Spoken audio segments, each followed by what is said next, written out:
comment dire, des anticorps qu'il faut développer, c'est de commencer à en avoir rien à faire de ce que les gens pensent. Alors c'est hyper facile à dire, hein. Tout le monde a envie de dire ça, tout le monde dit je me fiche de ce que les gens pensent, etc. En général, pour atteindre ce stade-là, il faut avoir quelques petites rébellions en chemin, et ces rébellions coûtent cher. Et alors, un autre aspect souvent, pour les gens dans votre cas, qui est un autre phénomène, une grande tendance que les gens ne voient pas, c'est l'effet Tiger Woods. Alors, qu'est-ce que c'est l'effet Tiger Woods? Tiger Woods, je pense que vous connaissez tous parce qu'il avait une femme par ville, mais avant ça, il était un champion de golf. Et il a une particularité en tant que champion de golf, c'est le champion de golf de l'histoire ayant les résultats les plus consistants ever. C'est qu'il a été premier à tous les tournois de façon continue pendant des années. C'est-à-dire qu'il n'y a pas un tournoi où il a raté, il n'y a pas un tournoi où il était fatigué, il n'y a pas un tournoi où il avait une femme par ville. C'est pour vous dire le niveau de commitment du type, quoi. Et un jour, je me suis dit, mais c'est quand même marrant, je ne suis pas particulièrement fan de golf.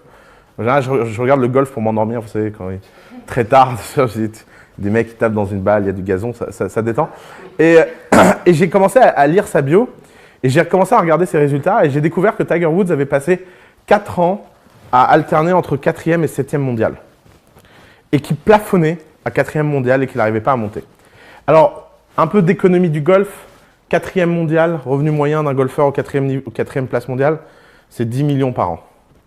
C'est le revenu moyen de cette position, 10 millions par an. Le numéro 1 au golf, Tiger Woods, c'est 1 milliard par an de revenus. Vous voyez le gap. Mais 10 millions, 1 milliard, ça ne change pas grand-chose à la vie. Hein. Vous n'avez pas à moins d'être Elon Musk et de vouloir aller sur Mars, vous n'avez pas besoin de beaucoup d'argent, quoi. Et Tiger Woods a rencontré un coach parce qu'il était frustré, il a changé de coach plein de fois.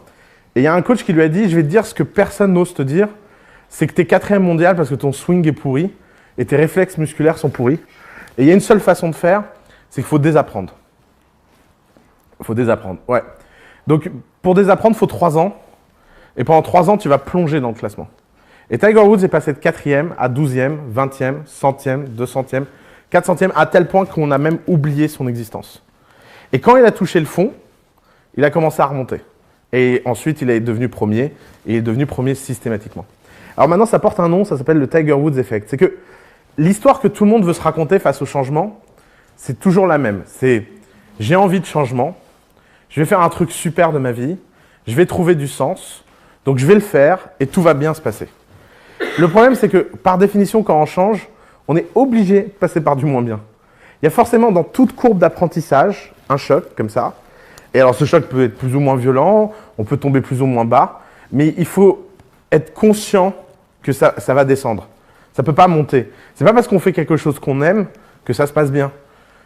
En général, c'est plutôt l'inverse. Parce que comme on fait quelque chose qu'on aime, on se sent libéré de plein de choses, et donc on croit que tout va aller bien, et on a beaucoup moins de facilité à gérer l'effort que quand on fait quelque chose qu'on n'aime pas. Et d'ailleurs, c'est sans doute l'un des sujets. Vous savez, beaucoup de gens disent qu'il faut suivre ses passions, etc. Je pense que je fais partie de ces gens-là. Mais ce qu'on devrait dire plus explicitement aux gens, c'est qu'il faut suivre les endroits où vous êtes prêt à souffrir plus qu'ailleurs. Parce que forcément, à partir du moment où vous décidez de faire quelque chose d'intensément, que vous décidez de faire quelque chose d'un peu en dehors des chemins battus, que vous décidez de faire quelque chose qui sort de l'ordinaire, bah, vous n'avez pas d'autre choix que de le faire avec intensité. Et quand vous le faites avec intensité, les résultats au début ne sont pas à la hauteur de l'intensité que vous investissez dedans. Et c'est pour ça que 90% des gens abandonnent. C'est pour ça que 90% des gens ne changent jamais de vie.